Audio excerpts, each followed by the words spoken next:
సరస్వతి శిశు మందిర్ చిన్నారులకు విద్యతో పాటు సంస్కారం నేర్పించడానికి కృషి చేస్తుందని మాజీ సరస్వతి శిశు మందిర్ ప్రధానాచార్యులు వీరారెడ్డి అన్నారు.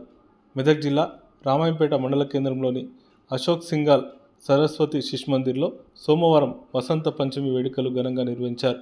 పాఠశాలలో సరస్వతీ మాతకు ప్రత్యేక అభిషేకం, అర్చన కార్యక్రమాలు నిర్వహించడంతో పాటు సరస్వతి యజ్ఞం నిర్వహించారు.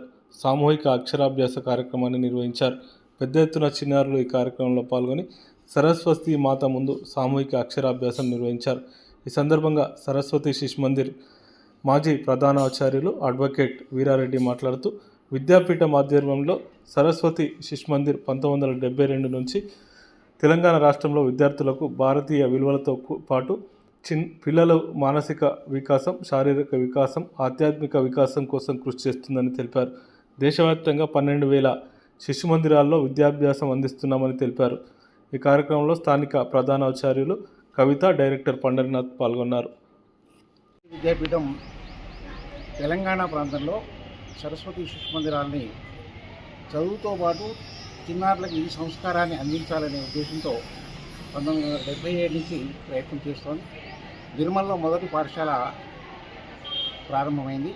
తర్వాత క్రమక్రమంగా తెలంగాణ, ఆంధ్ర అన్ని ప్రాంతాల్లో కూడా సరస్వతి శిశు మందిరాలు ప్రారంభమైంది.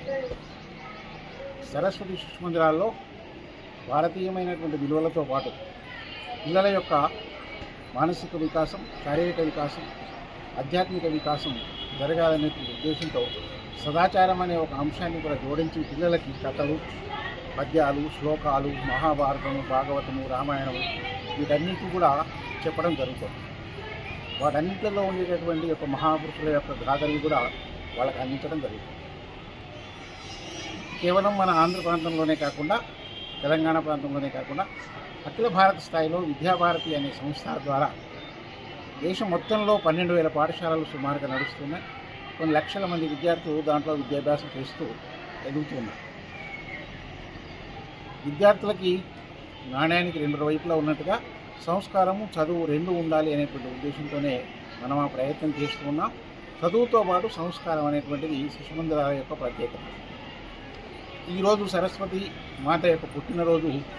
ఈ రోజున సరస్వతి మాత యొక్క పుట్టినరోజున సందర్భంగా వసంత పంచమి రోజున అక్షరాభ్యాసం చేయించినట్లయితే చిరంజీవులు వాళ్ళ జీవితాల్లో ఎదుగుతారు అనే ఉద్దేశంతో, ఆ సరస్వతి మాత యొక్క అనుగ్రహం వాళ్ళకు ఉంటుంది అనే ఉద్దేశంతో ఈరోజు సరస్వతి శిశు మందిరాల్లో అక్షరాభ్యాస కార్యక్రమాన్ని మనం ప్రారంభించడం జరిగింది.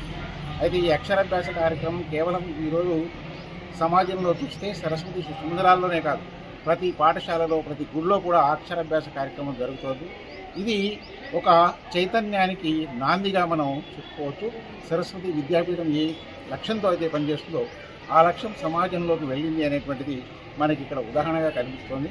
కాబట్టి ఈరోజు జరిగే ఈ కార్యక్రమంలో సుమారు ఒక 50 మంది వరకు అక్షరాభ్యాసంలో పాల్గొనే అవకాశం ఉంది. వాళ్ళందరికీ కూడా ఆ సరస్వతి మాత యొక్క ఆశీస్సులు ఉండాలని కోరుతున్నాను.